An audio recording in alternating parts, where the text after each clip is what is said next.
हमें अपनी रोज़मर्रा की ज़िंदगी में बहुत सारे स्टबर्न, ज़िद्दी और दुख देने वाले टॉक्सिक लोगों का भी सामना करना पड़ता है। अब ये लोग हमारे घर के अंदर के भी हो सकते हैं और आउट ऑफ द होम भी हो सकते हैं। इनमें हमारे ऑफिस कोलीग्स भी शामिल हो सकते हैं, हमारे फ्रेंड्स भी शामिल हो सकते हैं, लेकिन मोस्ट ऑफ द टाइम होता ये है कि अपने रिश्तों का तकद्दुस और उनका ख्याल करते हुए हमें इन सब के एटीट्यूड को और इन सब की बातों को इग्नोरेंस देनी पड़ती है।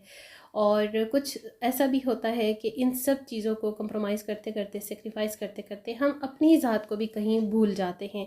आज की वीडियो में इसी टॉपिक पर डिस्कस करने जा रही हूँ। सो आज का वीडियो अगर आपको लगे कि कुछ लर्न किया है आपने मेरे किसी पॉइंट से, तो ज़रूर कमेंट सेक्शन में शेयर कीजिएगा।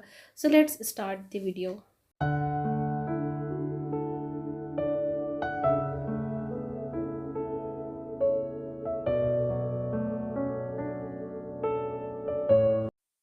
अस्सलाम वालेकुम and welcome back again to the channel. I hope आप सब लोग ठीक होंगे, खैरियत से भी होंगे। अल्हम्दुलिल्लाह आई एम गुड ऑल्सो। आज का व्लॉग भी स्टार्ट हो रहा है एज़ यूजुअल मेरी डिनर टाइमिंग से, और डिनर टाइमिंग की तैयारी जो मैं करती हूँ आफ्टर इवनिंग होती है। तो यहाँ पर मेरी रेंडमली हाउस चोर्स की रूटीन को वॉच करते के साथ साथ करते हैं अपने आज के व्लॉग का स्टार्ट। अच्छा, हमारी डेली की रूटीन में है ना, हमें बहुत सारे स्टबर्न, ज़िद्दी और टॉक्सिक यानी कि तंज़ो ताना देने वाले लोगों का सामना करना पड़ता है। और ये लोग आपके घर के अंदर के भी हो सकते हैं, फैमिली मेम्बर्स भी हो सकते हैं, आउट ऑफ द फैमिली और आउट ऑफ द होम भी हो सकते हैं। अब चाहे वो आपके कॉलेज फ़ेलोज़ हों, यूनिवर्सिटी फ़ेलोज़, स्कूल फ़ेलोज़ हों, ऑफ़िस फ़ेलोज़ भी हो सकते हैं। मतलब इसमें बहुत सारी कैटेगरीज़ हैं। ज़ाहिर बात है, हम अपनी ज़िंदगी में मूव करते हैं लाइफ में, तो हमारी डेली रूटीन का जो भी हिस्सा होता है ना, उसमें हमें बहुत सारे लोगों से मिलना पड़ता है। ऐसे लोग इगोइस्टिक बहुत ज़्यादा होते हैं, क्योंकि ज़िद्दी लोगों में अना बड़ी होती है, वो बड़े अनापरस्त होते हैं। लेकिन ऐसे में वो बिल्कुल इस बात को समझने से कासिर होते हैं, बड़ी दूर होते हैं कि उनकी बात, उनका अंदाज़, उनका एक्शन दूसरे लोगों को कितनी तकलीफ़ दे रहा है, कितना दुख दे रहा है।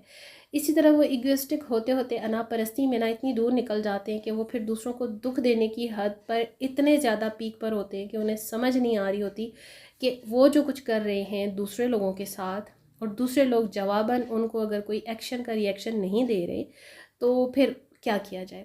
यही बात है कि हमें समझ नहीं आ रही होती कि हम अनापरस्त और ज़िद्दी लोगों के साथ किस तरह से बिहेव करें।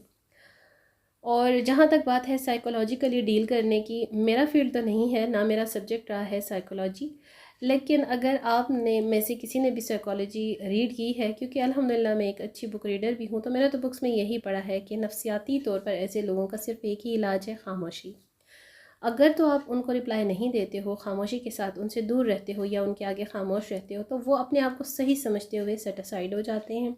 लेकिन अगर आप कन्वर्सेशन पर आ जाते हो उनके साथ, या वो आपके साथ थोड़ा सा हार्श हो जाते हैं, आपके साथ जवाब पर जवाब देने लग जाते हैं, तो फिर देखिए बात तो कहाँ से कहाँ निकल जाती है ना। तो ऐसे में होता क्या है कि सामने वाला, अगर आप में इस बात को जज करने की ना अच्छी सलाहियत मौजूद है कि सामने वाला जो आपके साथ बहस पर उतर आया है वो इगोइस्टिक है, वो नापरस्त है, वो स्टबन है, टॉक्सिक है, आपको दुख दे रहा है, आप पर तंज और ताने के तीर चला रहा है, तो फिर आपको ही खामोश होना पड़ता है। क्योंकि खामोशी जो है ना, बहुत सारी चीज़ों का इलाज होती है।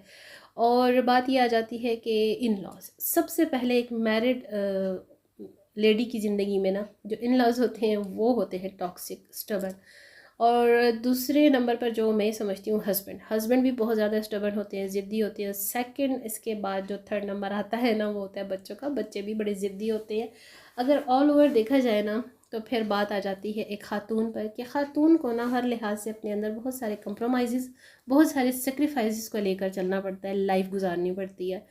तो मतलब कंक्लूजन क्या हुआ, इसका कंक्लूजन यही हुआ कि एक ख़ातून में, एक औरत में तमाम वो सलाहियतें मौजूद होती हैं अल्लाह की तरफ से कि उसे कंप्रोमाइज़ भी करना है, सेक्रीफाइस भी करना है, और हालात को लेकर पूरी ज़िंदगी को चलाना है।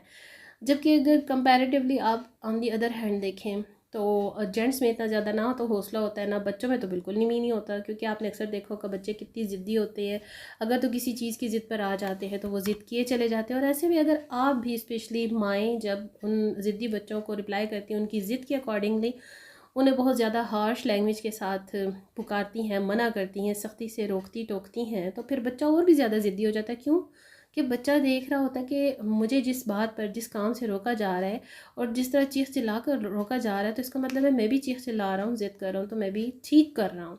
तो बात ये आ जाती है कि पेरेंटिंग्स जो होती है ना, वो भी बड़ी डिफरेंट चीज़ है। ब्रॉट अप करना, परवरिश करना, तरबियत करना, ये बहुत ज़्यादा मुश्किल होता है। तो ये सारी चीज़ें उसी में ही आती हैं। बट अभी तो बात हो रही है ना ज़िद्दीपन की, अनापरस्ती की। तो बच्चों में भी बहुत ज़्यादा ज़िद्दीपन होता है और बड़ों में भी होता है। तो बच्चों को अगर आपने डील करना है तो उनको थोड़ा सा उनके हाल पर छोड़ देना चाहिए। हर वक्त उनके पीछे लगे रहना, उनको बात बे बात रोक टोक करते रहना, ये भी बच्चों को ज़िद्दी बना देता है। हाँ, जहाँ पर उनको नुकसान होने का अंदेशा हो वहाँ पर ज़रूर रोकना टोकना चाहिए। ज़ाहिर है हमने रोकना तो उनको है ही। तो उसके अलावा आप बच्चों को छोड़ दिया करें, थोड़ा टाइम दे दिया करें। वो जो करना चाह रहे होते हैं उन्हें स्पेस दिया करें कि वो कर लें। Otherwise on the other hand फिर बच्चे ज़िद्दी हो जाते हैं और ज़िद में आकर फिर वो ज़ाहिरी बात है अपने पेरेंट्स का थोड़ा सा बदतमीज़ी कर जाते हैं, उनका लिहाज नहीं करते। और यही चीज़ बढ़ते बढ़ते उनको बचपन से लेकर डेवलप होते होते उनकी हैबिट बन जाती है और बड़े होकर भी उनकी ये हैबिट्स जो है ना वो बरकरार रहती हैं। और उनका जो ज़िद्दीपन होता है ना, जो उनकी स्टबन की आदत होती है, वो पक जाती है, मतलब उनके साथ बड़ी हो जाती है, परवान चढ़ जाती है। इसी तरह से इन लॉज़ का भी यही होता है कि इन लॉज़ में आपका बहुत सारे लोगों से सामना होता है। आप जब एक घर से दूसरे घर जाते हो, नए लोगों में एडजस्ट करने की कोशिश सिर्फ़ और सिर्फ खातून को, उस लड़की को ही करनी पड़ती है जिसकी शादी होती है। तो बहुत सारे लोगों के साथ एडजस्ट करते करते सम टाइम उसे भी टाइम लग जाता है। और मैं समझती हूँ कि जिस घर में वो ब्याह कर आई है वो लोग भी उसके लिए नए हैं, उन लोगों को भी थोड़ा सा कंप्रोमाइज़, थोड़ा सा सेक्रीफाइस बहुत सारे पॉइंट्स पर, बातों पर उस लड़की के साथ करना चाहिए जिसको आप ब्याह कर लाए हैं। वो किसी की बेटी है, किसी की बहन है, किसी की लाडली है और आप उसको बहू बना कर लाए हैं। तो आपको भी चाहिए कि आप उसे भी अपनी बेटियों की तरह बेटी समझ कर रखें, ठीक है ना। तो ये जो बातें होती हैं ना, दोनों हाथों से जिस तरह ताली बजती है ना, एक हाथ से तो नहीं बजती ना। तो ये चीज़ें डबल साइडेड होती हैं। मगर होता क्या है कि ज़िद, अनापरस्ती और ये जो सारी चीज़ होती है ना, मिलजुल करना घरों को तबाह करने की हद पर आ जाती हैं। कहीं पर जो न्यूली मैरिड लड़कियां होती हैं वो नहीं करती कंप्रोमाइज़, कहीं पर ससुराल बिल्कुल नहीं करते, कहीं पर दोनों बिल्कुल ऑपोजिट होते हैं। और बहुत ऐसा कम चांस होता है जहाँ पर कुछ भी नहीं होता, बिल्कुल सब कुछ स्मूथ चल रहा होता है। और ऐसे लोग जो है ना वो बहुत ज़्यादा ऐसे होते हैं, उनका एजुकेशन लेवल बड़ा हाई होता है। पढ़े लिखे लोगों में भी कुछ ऐसी चीज़ें होती हैं जो बस बिल्कुल खामोशी से चल रही होती हैं, लेकिन कुछ लोगों में तो बड़े शोर शराबे के साथ चल रही होती है जो सबको नज़र भी आ रही होती हैं। तो इसका भी यही हल है कि बस खामोशी बहुत सारी चीज़ों का इलाज है। खामोशी से आप साइड पर हो जाएं, किसी के साथ बहस व तकरार करने का कोई फ़ायदा भी नहीं है। अगर आप देखें कि आपकी जो कन्वर्सेशन है, जो बहस व तकरार है, आपकी जो स्पीच करना है या किसी दूसरे की आपके साथ स्पीच करना है, वो पॉजिटिव वे पे है तो फिर ज़रूर कीजिए। लेकिन अगर वो नेगेटिव रास्ते की तरफ जा रहा है, थोड़ा सा तहकलामी की तरफ जा रहा है, तो फिर आप उसको रहने दीजिए, उसको वहीं पर स्टॉप कर दीजिए। उस बंदे के साथ बात करते करते, उस शख्स के साथ बात करते करते आप उठ जाइए, दूसरी जगह पर जाकर बैठ जाइए, चाहे वो कोई गैदरिंग हो, फंक्शन हो, पार्टी हो, या इवन आपका अपना घर ही क्यों ना हो। तो बेहतर यही है कि आपको साइड पर हो जाना चाहिए। ज़िद का, अनापरस्ती का और दूसरों को दुख देने वालों का यही एक बेहतर इलाज है। या फिर आपने आमने सामने आकर उनको दो बदू जवाब देना है, या फिर आपने सेटिसाइड हो जाना है, ठीक है ना। दोनों में से कोई एक काम तो फिर आपने करना है। अगर दूसरा सामने वाला नहीं कर रहा, आपको जज नहीं कर रहा, आपको स्टडी नहीं कर रहा, तो फिर ये काम आपने खुद ही करना है। तो भाई ज़िंदगी में इस तरह के लोग तो मिलते ही रहते हैं, तो उनके साथ डील करने का मेरे पॉइंट ऑफ व्यू से तो यही हल है। अपनी ज़िंदगी को अगर आपने अच्छे तरीके से गुजारना है ना, तो टॉक्सिक लोगों से, स्टबन यानी ज़िद्दी, इगोइस्टिक, अनापरस लोगों से दूर रहना है ना, तो इन पॉइंट्स को आपने ज़रूर फॉलो करना है, अपने माइंड में रख।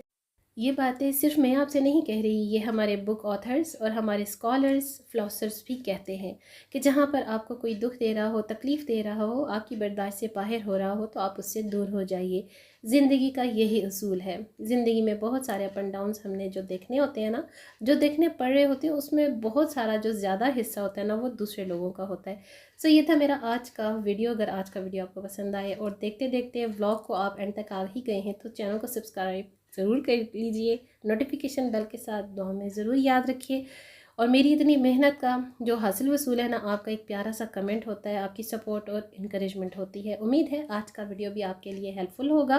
कोई पॉइंट से आपने लर्न किया हो, अच्छा लगा हो, तो डिस्क्रिप्शन बॉक्स में मेरे साथ ज़रूर शेयर किया करें, क्योंकि मुझे भी इनकरेजमेंट मिलती है। मेरी मोटिवेशनल जो स्ट्रेंथ है ना, वो और ज़्यादा स्ट्रेंथनिंग हो जाती है। See you tomorrow with the brand new content in the next vlog. Inshallah, stay happy, stay blessed, and take very good care of yourself a lot. Allah